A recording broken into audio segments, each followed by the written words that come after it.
Hi, it's Logan from Sleepopolis.com, and I've previously reviewed the Tuft Needle mattress. However, this is their new mattress, the Tuft Needle Mint. It's also a bed in a box. I'm going to be doing a review on that. So first things first, we have to get it out of the box and set up on the frame. So let's get going.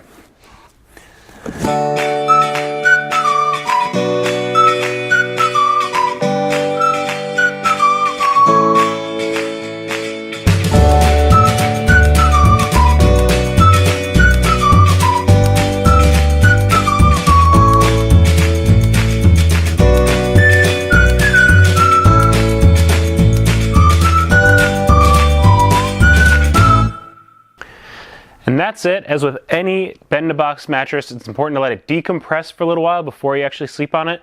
So just stay on the lookout for my upcoming review.